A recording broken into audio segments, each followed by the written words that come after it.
Richard Feynman was one of the most extraordinary scientists of the 20th century. As a brilliant physicist, he pioneered an entirely new area of his subject. He discovered a new law of nature. Only very few people did that. The most numerically precise physical theory ever invented. Yet he scorned the Nobel Prize he received for this work. I've already got the prize. The prize is the pleasure of finding the thing out, the kick in the discovery. Feynman's brilliance helped shape history. As a young man, he helped to build the atom bomb, ending the Second World War. And yet, throughout his life, Feynman rejected authority and refused to conform, preferring instead to follow his passions, from bongo playing to biology, from poetry to painting, from computing to cracking safes. Feynman's fascination with the world knew no bounds. Richard Feynman was an incredible scientist. He spent most of his time at Caltech. The idea of quantum physics, where all these particles are interacting in mysterious ways, he came up with a thing called Feynman diagrams that he won the Nobel Prize for. Perhaps even more importantly, he was an amazing teacher. He did a series of lectures which were for people who didn't specialize in physics. It's such a great example of how he could explain things in a fun and interesting way to anyone. And he was very funny. Incidentally, at the time,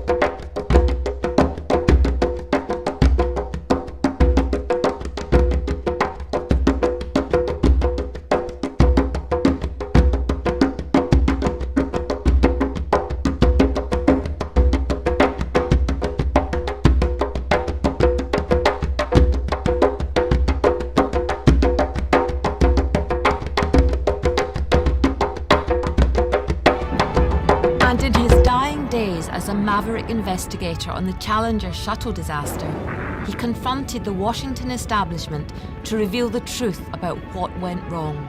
The stuff that I got out of your seal, and I put it in ice water. Above all, Feynman's infectious enthusiasm for life captivated millions of readers and viewers. Feynman's been a showman pretty much his whole life. Any room he walked into, everyone is looking at him. He was the center of attention. electrons behave exactly the same in this respect as photons. That is, they're both screwy, but in exactly the same way. Here, in his own words and those of the people who knew him best, this is the story of the most captivating communicator in the history of science. But you gotta stop and think about the complexity, the inconceivable nature The problem of what drove the nature. planets around the sun was answered by some people by saying that there were angels behind here beating their wings and pushing the planet along around orbit. As we'll see that answer is not very far from the truth. The only difference is that the angels sit in a different direction and where wings go in. Dr. Feynman used a tough process on himself where if he didn't really understand something, he would push himself. Do I understand this boundary case? Do I understand why we don't do it this other way? Do I really understand this? And because he had pushed himself to have such a deep understanding, his ability to take you through the path of the different possibilities was incredible. Oxygen, for instance, in the air would like to be next to carbon, and if they're getting near each other, they snap together.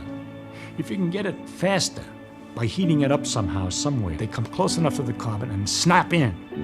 And that gives a lot of jiggly motion, which might hit some other atoms, making those go faster so they can climb up and bump against other carbon atoms, and they jiggle and they make mothers jiggle, and you get a terrible catastrophe.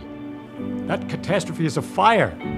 He's taking something that is a little mysterious to most people and using very simple concepts to explain how it works. He doesn't even tell you he's talking about fire till the very end, and you feel like you're kind of figuring it out together with him.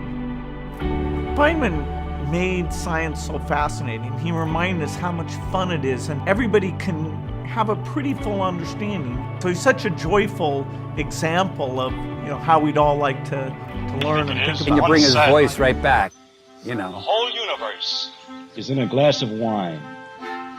I don't know. I don't think we'll ever know in what sense he meant that. For the poets don't write to be understood. I know what I'll remember him for. for being a good brother and a good person. He wasn't just the scientist, he wasn't just the artist, he wasn't just the educator.